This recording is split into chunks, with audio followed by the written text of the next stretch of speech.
one thing I'd like to go back to is why did we do this? It wasn't just because I thought it'd be nifty to have a gamelan there. There was, I mean, a real reason, and it was well put in the grant, and I'm sure that the the way that it was stated in the grant and so forth was convincing to the college committee, Colorado Women's College committee that uh, had the purse strings.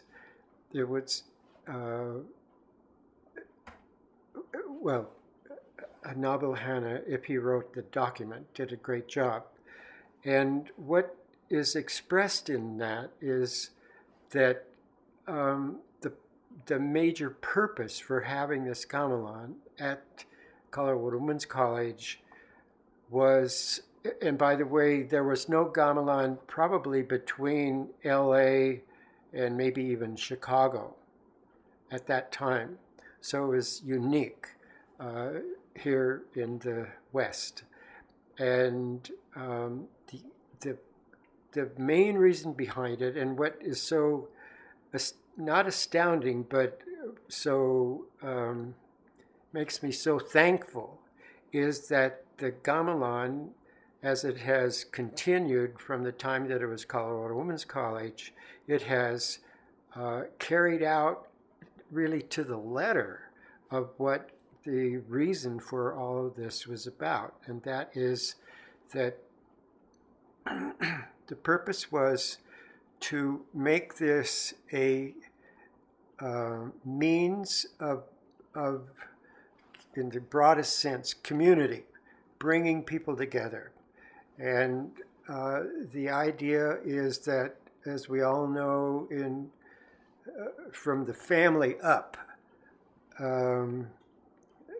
at any time, any small group to large group to a huge group to an entire city, there are always diverse opinions, diverse this and that, divisions, sometimes tension, problems. We all know about that.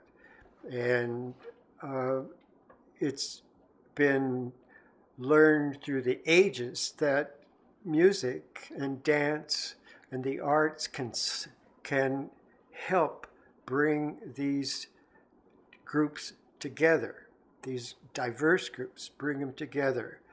And this is accomplished by for example, having, in this case, an ensemble of instruments that is not even part of the culture of the United States, and certainly not the part of any of the cultures within the city of Denver, the ethnic groups and so forth.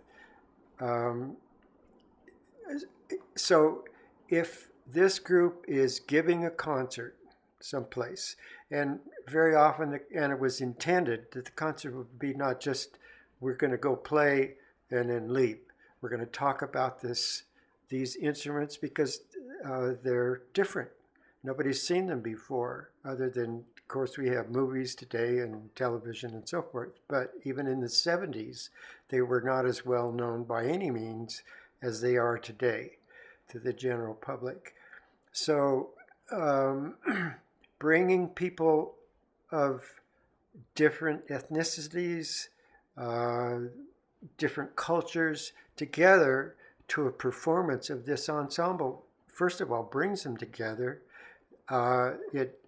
If they enjoy it, which I can't see how anybody would not enjoy gamelan music, because it is so beautiful.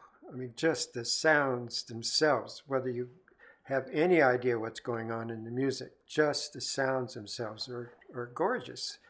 And the rhythms are, people, that's probably the number one thing of music that people relate to. The first thing, even little kids, they're tapping their foot or bouncing around to the rhythm of that music. And gamelan music is extremely rhythmical. You played, and so all of these things bring people together. And that was the basic concept behind this, having this group, was to make it available to the communities, not only to have the students play it, but perhaps sooner or later having, shall we say, civilians or non-students involved in learning to play. And that's really what happened, which is a story, beyond my little bit here.